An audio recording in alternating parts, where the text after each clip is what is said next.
પાસે છેડતી કેવી રીતે દાખલ થઈ? તમે જોઈ છેડતી? તમે જોઈ? તમે પોતે ત્યાં ઊભા હતા, તમે પેલી બેનને ધક્કો મારીને બહાર લઈ જાવ છો. એ તો સાહેબ એ તો પછી હું આવી હતી, એ પેલા તો બનાવ બની. તમે છેડતી જોઈ? ત્યાં છેડતી કરવા ગયા હતા આ લોકો? બનાવ બની. હું શું કહું, આ છેડતી કરવા ગયા હતા ત્યાં? એ છેડતી કેન્દ્ર છે, એ કોલેજ છે, તો ત્યાં છેડતી કરવા ગયા? કોલેજ છે, કોલેજ છે, આ કોલેજિયન છે.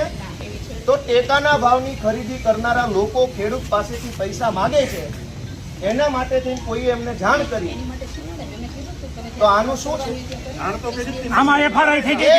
એક મિનિટ, તમે એમ કહો જ્યાં રજૂઆત કરવાનો એને કરો. પ્રાંત અધિકારીને 18, 19, 20 તારીખે 3 વખત રજૂઆત કરી. આરએસસી કલેક્ટરને 18 ને 22 તારીખે 2 વાર રજૂઆત કરી. કલેક્ટર સાહેબને 24 તારીખે મેં રજૂઆત કરી. 24 તારીખે સીઈઓને રજૂઆત કરી અને 24 તમને એફઆઈઆર આપી. હજુ તમે એમ કહો રજૂઆત કરો, તો આ ગુંડા તમને રજૂઆત કરવા આવ્યા હતા? બેન, ભગવાનથી ડરો, ભગવાનથી ડરો. તો ધીમે એટલે પણ હું કઈ ખાઈ ગયો? તમે અમને ઉપર ખોટા આરોપ મૂકો. બેન, તમે છેડતીનો આરોપ કેવી રીતે લગાવ્યો ના ઉપર? હાલો, પગે લાગુ. લો, છેડતીનો આરોપ કેવી રીતે કર્યો? કેવી રીતે છેડતી કરી હમણે? નહીં, કેવી રીતે છેડતી કરી હમણે?